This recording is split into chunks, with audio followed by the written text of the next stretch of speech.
The story of Khalid Ibn Walid, the sword of Allah. The desert sands of Arabia have witnessed many warriors, but none like Khalid Ibn Al-Walid, a man whose very name struck terror into the hearts of enemies and whose sword carved the fate of empires.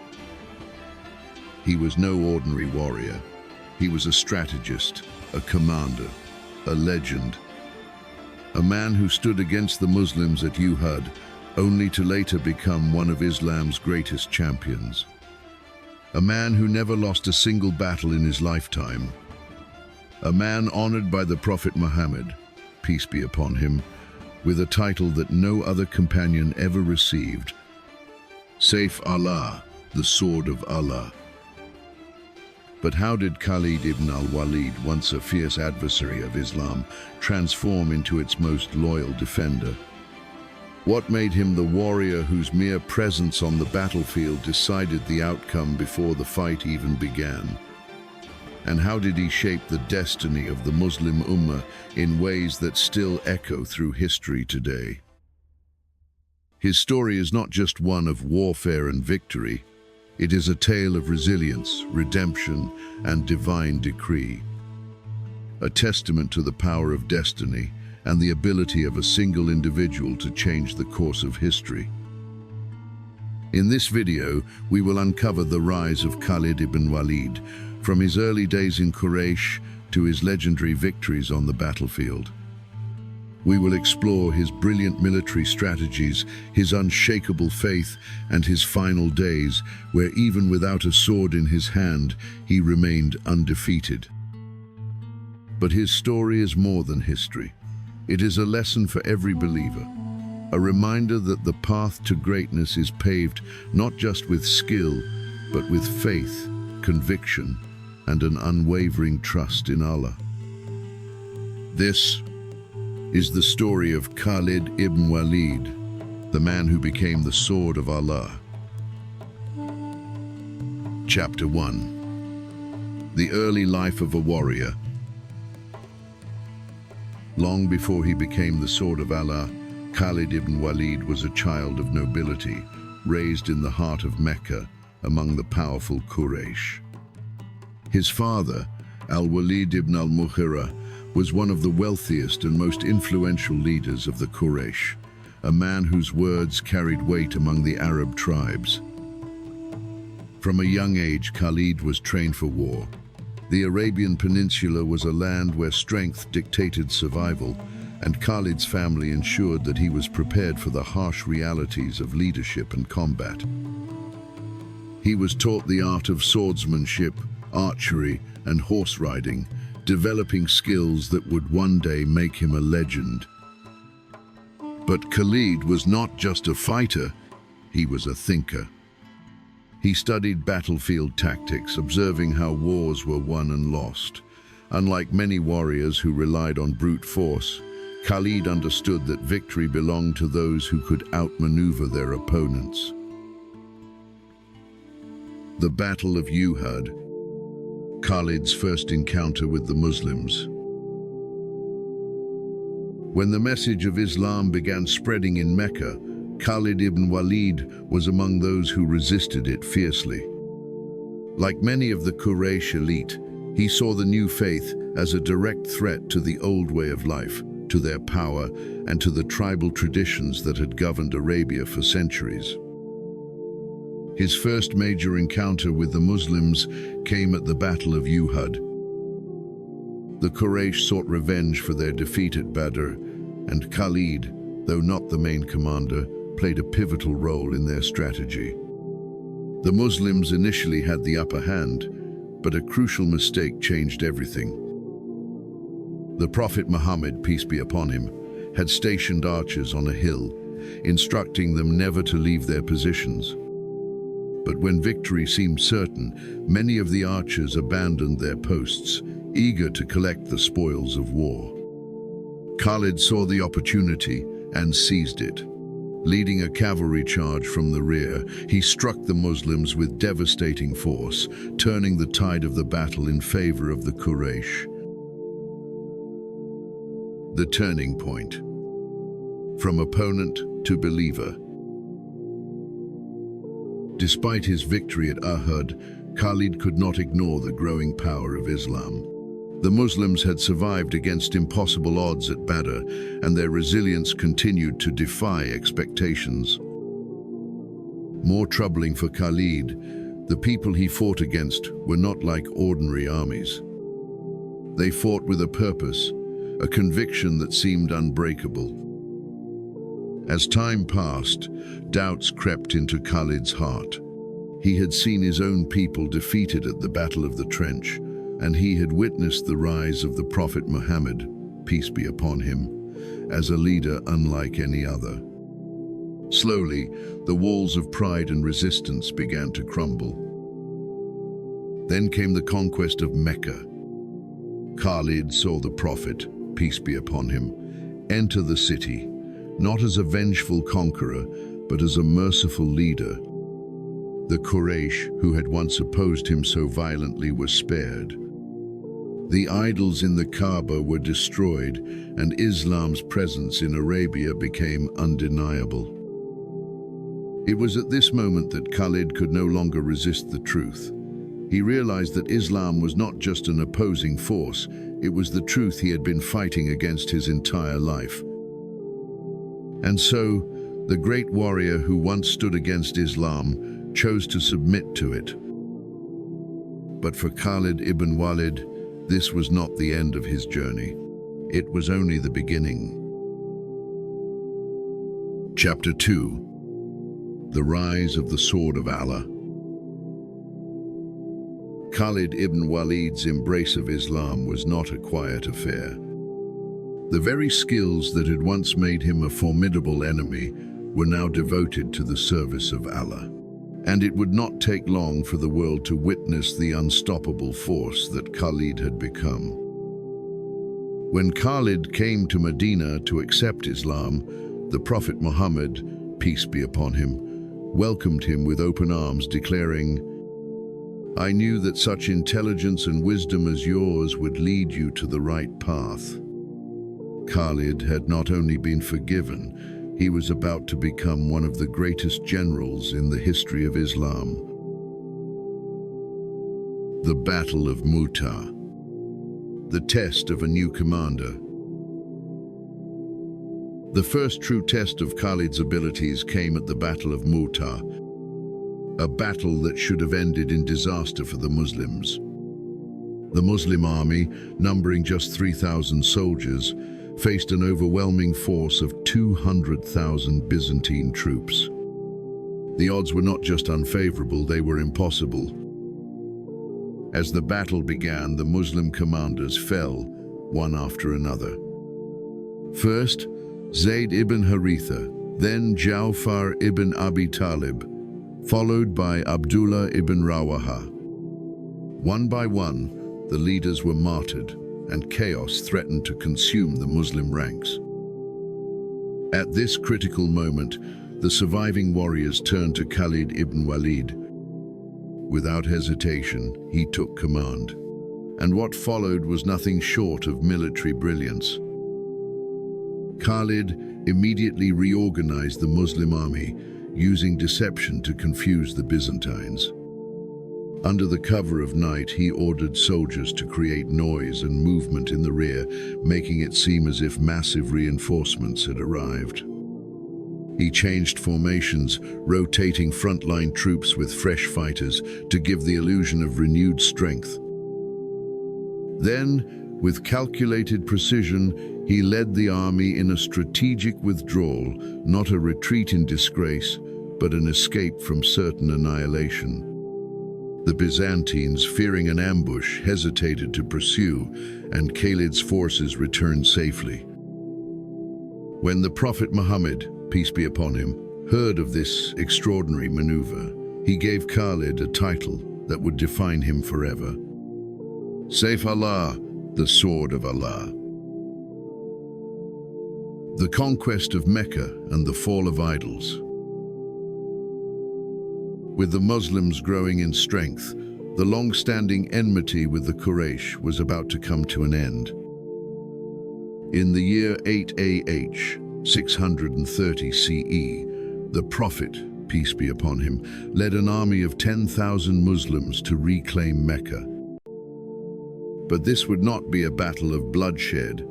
The Prophet's mission was one of mercy. His entry into Mecca was peaceful, and his first order was to remove the idols that had polluted the Kaaba for centuries. Khalid Ibn Walid, once a defender of these idols, was now one of the men destroying them. With his sword, he shattered the false gods he had once served, proclaiming the oneness of Allah. It was a moment of complete transformation, proof that guidance can reach even the fiercest of hearts. Khalid's legacy expands. The battles of Persia and Rome. Khalid's role did not end in Mecca. Under the caliphate of Abu Bakr, may Allah be pleased with him, he became the driving force behind Islam's expansion. The world would soon see Khalid's brilliance as he led victorious campaigns against the mighty Persian and Byzantine empires. His strategies were legendary, using speed, unpredictability, and psychological warfare to defeat armies many times larger than his own. In one instance, he traveled an astonishing 1,500 kilometers across the desert without water, catching the Persians completely off guard and crushing them in battle. Khalid ibn Walid was no longer just a warrior. He was a force of nature, a living legend, the embodiment of fear for those who stood against Islam. But his story was far from over. The greatest victories were yet to come. Chapter 3. The indomitable spirit of the sword of Allah. Strength alone does not define a warrior. True greatness lies in adaptability, resilience, and faith. For Khalid ibn Walid, every battle was not just a test of skill, but a testament to the power of trust in Allah. By the time Islam expanded beyond Arabia, Khalid had already earned a reputation as the greatest general of his era. His tactical brilliance made him an unstoppable force. Yet, unlike other conquerors, his motivation was never wealth, power, or personal legacy. Khalid fought for one reason alone: the victory of Islam.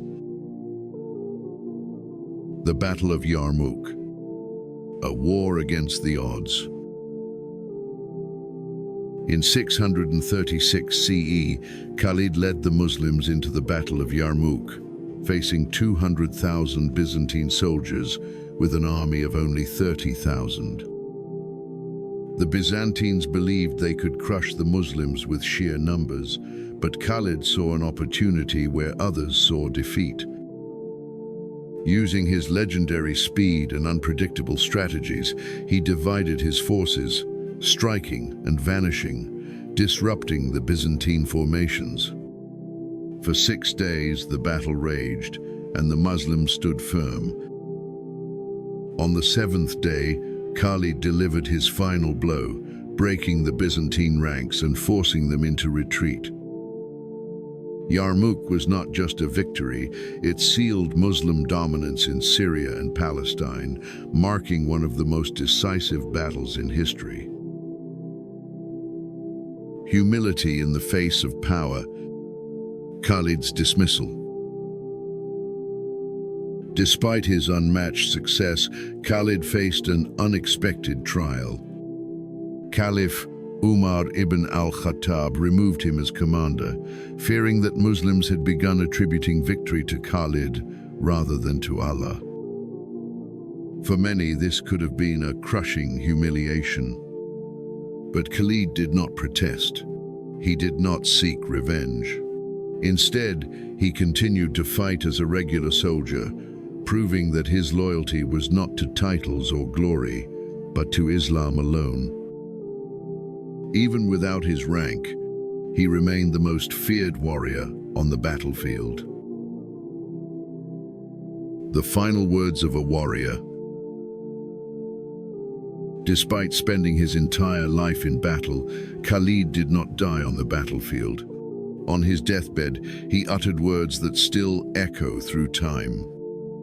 "I have fought in so many battles, and there is no spot on my body that has not been struck by a sword, a spear, or an arrow. And yet, here I am dying like an old camel on my bed." It was a fate he never expected, to die away from war undefeated but unscarred in his final moments. But perhaps that was the true lesson of the sword of Allah. A sword is wielded only when its master commands, and Khalid had never fought for himself, he had fought only for Allah. His victories, his conquests, his entire life's journey had been guided by divine will. His body may have fallen, but his name remains immortal in history. Chapter 4. The everlasting legacy of the sword of Allah. The name Khalid Ibn Walid is forever engraved in history, not just for his unmatched military prowess, but for the profound transformation of his heart. His greatness was not in his sword alone. It was in his faith, his humility, and his unwavering trust in Allah. The warrior who changed history. Khalid's conquests shaped the fate of nations. His victories against the Persian and Byzantine empires ensured the survival and expansion of the Muslim Ummah. His strategies are still studied in military academies today. How he outmaneuvered forces 10 times larger, how he used speed and unpredictability to break armies before battle even began. But Khalid did not fight for glory or for himself. He fought because he believed in something greater than war. He saw every victory not as his own, but as a decree from Allah. While other generals sought power, Khalid sought truth. The test of humility. Khalid's dismissal. The greatest trial of Khalid's life came not on the battlefield, but through a command from Caliph Umar. Despite his undefeated record, he was removed from his position as commander. It was not because of failure or weakness, but because Umar feared that people had begun placing too much trust in Khalid rather than in Allah. Many expected Khalid to protest, to demand an explanation, but he did not. Instead, he bowed to the decree of the Caliph without question. He accepted the will of Allah over his own pride and continued to fight as a common soldier. Even without a title, he remained the greatest warrior Islam had ever known. The death of the sword of Allah. Despite a lifetime spent on the battlefield, Khalid ibn Walid did not die in war. He had expected to die in battle, but Allah had written a different fate. His body bore the marks of war, yet no enemy had ever struck him down. This was the final sign that it was never Khalid who controlled his destiny, it was always Allah. The lessons of Khalid ibn Walid. His story is not just one of war, it is a lesson for every believer. True strength comes from faith. Khalid's victories were not just a result of strategy, but of his complete trust in Allah. Leadership is about humility. Even after being removed from power, he remained committed to his duty. Legacy is built through service, not status. He died without wealth, without a kingdom, yet his name remains immortal. A sword that was never broken. Khalid ibn Walid's life proves that the greatest warriors are not those who seek power, but those who submit to Allah.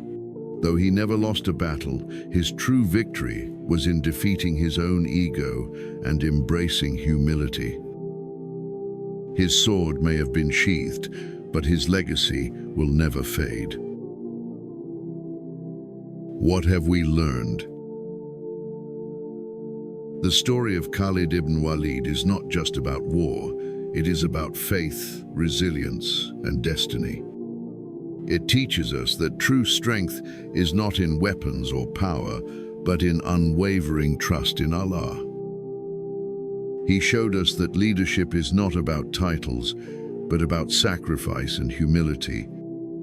Even after being stripped of his command, he fought with the same passion, proving that he served Islam, not himself. And in his final lesson, he reminded us that victory does not come from men, it comes from Allah alone. Though he died in his bed, his legacy remains undefeated. His life challenges us to ask ourselves, are we fighting for truth or for our own ego? Do we trust Allah's plan, even when it doesn't align with our desires? Are we willing to serve, even when the world does not recognize us? The sword of Allah may have been laid to rest, but the lessons of Khalid Ibn Walid live on. Thank you for watching. If you found this story inspiring, let it serve as a reminder that greatness is achieved through faith, not just through strength. Let us honor Khalid Ibn Walid, not just by remembering his battles, but by applying his lessons to our own lives. Kindly subscribe for more stories that uncover the hidden lessons of history, faith, and leadership. Until next time, may we all strive to live with the same courage, humility, and devotion.